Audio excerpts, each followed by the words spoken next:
Exercício número 7. Conforme o esquema multifilar abaixo, contendo um circuito elétrico de tomada de uso específico, calcule a corrente de projeto do circuito alimentador.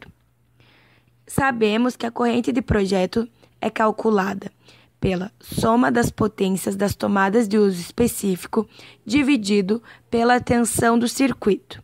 Substituindo os valores na fórmula, dará uma corrente de projeto de 42,5 A.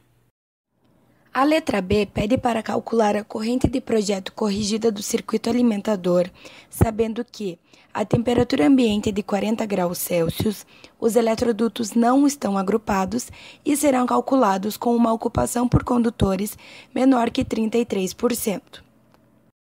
A corrente de projeto corrigida é igual à corrente de projeto dividido por K1 vezes K2 vezes K3. K1 será igual a 0,87, pois a temperatura ambiente é de 40 graus Celsius. K2 é igual a 1, pois a soma das seções dos condutores é menor ou igual a 1/3 da seção do eletroduto. E K3 vai ser igual a 1 também, porque os eletrodutos não estão agrupados. Então, substituindo na fórmula, a corrente de projeto corrigida será igual a 48,85 A. A letra C pede para calcular a seção transversal dos condutores de cobre do circuito conforme a norma, pelos 3 critérios, e justificar a escolha da seção, sabendo que os cabos são com isolação de PVC, instalação dos cabos são do tipo C e a queda de tensão nos fios é igual a 2%. Pelo critério da mínima seção, você encontrará o valor na tabela da página 96 do manual. Encontrará o valor de 2,5 mm².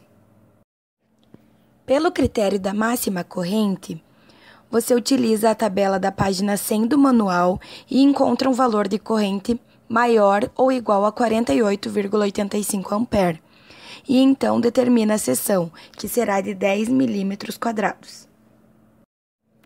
Pelo critério da queda de tensão, você utiliza a fórmula para sistemas mono ou bifásico, que é a seção da queda de tensão é igual a 2 vezes a resistividade do material, vezes a soma das correntes, vezes as distâncias, dividido pela tensão, vezes a queda de tensão.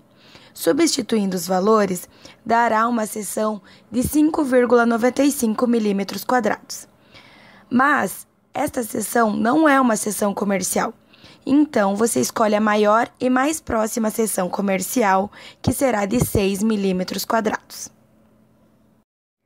E então, qual seção escolher? Você vai escolher a maior seção, pois ela atende todos os critérios. Portanto, a seção do condutor fase será igual a 10 mm². Quando o sistema é mono ou bifásico, a seção do condutor neutro será igual à seção do condutor fase. Portanto, a seção do condutor neutro, neste caso, será de 10 mm². A letra D pede para calcular e determinar a corrente nominal do disjuntor para proteger o circuito. Para calcular o disjuntor do circuito, você utiliza as duas condições. A primeira condição diz que a corrente nominal do disjuntor deve ser maior ou igual a IP e menor ou igual a IZ. IP, que é a corrente do projeto, nós já sabemos que é 42,5 A. IZ você encontra fazendo a multiplicação de IC vezes K1 vezes K2 vezes K3, sendo que IC é a corrente do condutor.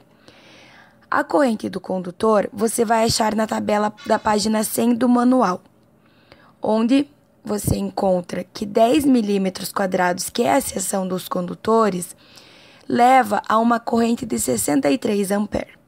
Então, substituindo na fórmula os valores, você achará que IZ é igual a 54,81 A.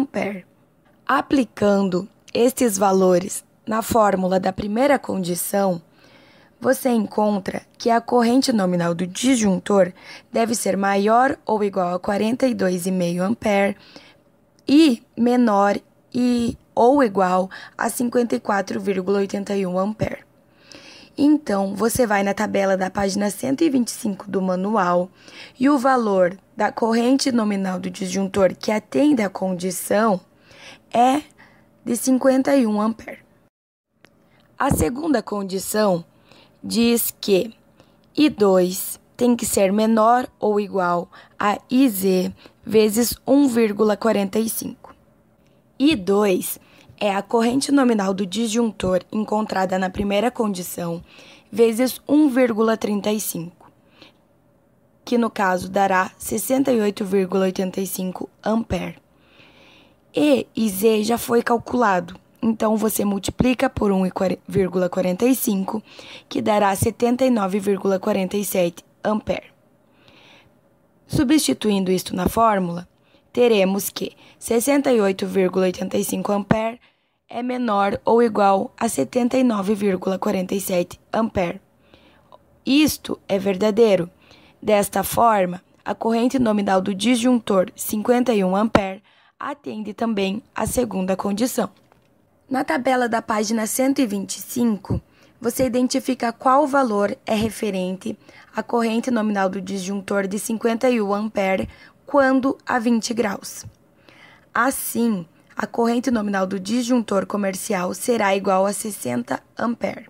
A letra E pede para calcular por meio de fórmula o diâmetro nominal do eletroduto do tipo PVC e indicar o valor comercial utilizado. O diâmetro interno do eletroduto tem que ser maior ou igual à raiz de 3 vezes a soma dos diâmetros externos dos fios ao quadrado. Na tabela da página 146 do manual, você encontra o diâmetro externo dos fios a partir da seção nominal. Sabemos que estes cabos têm a seção nominal igual a 10 milímetros quadrados. E então encontramos um diâmetro externo de 5,9 milímetros. Substituindo os valores na fórmula, temos que o diâmetro interno do eletroduto tem que ser maior ou igual a 14,45 milímetros. Na tabela de tamanhos comerciais, procure-se um eletroduto maior que 14,45 milímetros e então encontramos diâmetro nominal do eletroduto igual a 20 milímetros. A pergunta: mas será necessário ampliar? Apenas se o comprimento real do eletroduto for maior que o comprimento máximo do eletroduto encontrado pela fórmula.